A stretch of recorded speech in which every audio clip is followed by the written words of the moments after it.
સુરતના પૂણા વિસ્તારમાં આવેલી એક સોસાયટીમાં 2 દિવસ પહેલા લૂંટ વિથ ગેંગરેપનો બનાવ સામે આવ્યો હતો। પોલીસે તાત્કાલિક ઘટના સ્થળે પહોંચી સીસીટીવીના આધારે તપાસ હાથ ધરી મુખ્ય આરોપીની ધરપકડ કરી છે। પોલીસ પાસેથી મળતી માહિતી મુજબ મૂળ ભાવનગરના વતની અને દંપતી પૂણા ગામ પાસે એક સોસાયટીમાં ભાડાના મકાનમાં રહે છે। મકાનના નીચેના ભાગે કારખાનું ચાલે છે અને પતિ લેસપટ્ટીના કારખાનામાં નોકરી કરે છે। ગતરોજ દંપતી રાત્રે જમીને સૂઈ ગયું હતું। આ દરમિયાન મોડી રાત્રે 3:00 વાગ્યાના અરસામાં 3 શખ્સોએ તેમના મકાનનો દરવાજો ખખડાવ્યો હતો। દંપતીએ કોણ છે એમ પૂછતા આ બદમાશોએ પોલીસ હોવાનું જણાવ્યું હતું, જેથી પતિએ દરવાજો ખોલ્યો હતો। દરવાજો ખોલતા જ મોઢા પર બુકાની બાંધેલા 3 બદમાશ ચપ્પુ લઈને ઘરમાં ઘૂસી ગયા હતા અને પતિને ચપ્પુ બતાવી મારી નાખવાની ધમકી આપી હતી।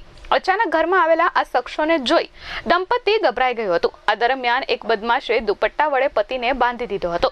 અન્ય 2 ઈસમોએ તેની પત્નીને ઢસડીને ધાબા પર લઈ ગયા હતા। પત્નીને છોડી દેવા માટે કાકલુદી કરી હતી, પણ આ હવસખોરોએ વારાફરતી તેની પત્ની સાથે દુષ્કર્મ આચર્યું હતું। આરોપી નિકુંજ ઉર્ફે ડથ્થર ઉર્ફે બુલેટ ભીંગરાડિયાએ એકવાર દુષ્કર્મ આચરી લીધા બાદ ફરી મહિલા પર પાશવી બળાત્કાર ગુજાર્યો હતો અને વિડીયો પણ બનાવ્યો હતો। ત્યારબાદ તે બંને નીચે આવ્યા હતા અને બાદમાં જતી વખતે 2 સોનાના બ્રેસલેટ અને રોકડ 30,000ની મત્તાની લૂંટ ચલાવી નાસી ગયા હતા। બનાવ અંગે પોલીસને જાણ કરતા પોલીસનો કાફલો દોડી આવ્યો હતો અને સીસીટીવીના આધારે તપાસ શરૂ કરી હતી। આ મામલે ક્રાઇમ બ્રાન્ચના ઉચ્ચ અધિકારીઓ પણ દોડી આવ્યા હતા।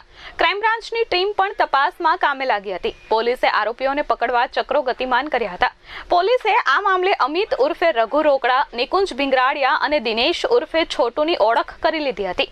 આ સાથે જ આરોપી ભાવનગર સાઇડ ભાગ્યા હોવાની જાણ થતા ડીસીબી ઝોન 1ની ટીમ ભાવનગર રવાના કરવામાં આવી હતી। ભાવનગરથી મુખ્ય આરોપી નિકુંજ ભીંગરાડિયાની ધરપકડ કરવામાં આવી છે, જ્યારે અન્ય આરોપીઓની શોધખોળ ચાલી રહી છે। પોલીસ દ્વારા ભોગ બનેલી મહિલાનું સ્મીમેર હોસ્પિટલમાં મેડિકલ ચેકઅપ કરાવવામાં આવ્યું હતું, જેમાં પ્રાથમિક રિપોર્ટમાં મહિલા સાથે 1 થી વધુ વખત દુષ્કર્મ થયું હોવાનું સામે આવ્યું છે।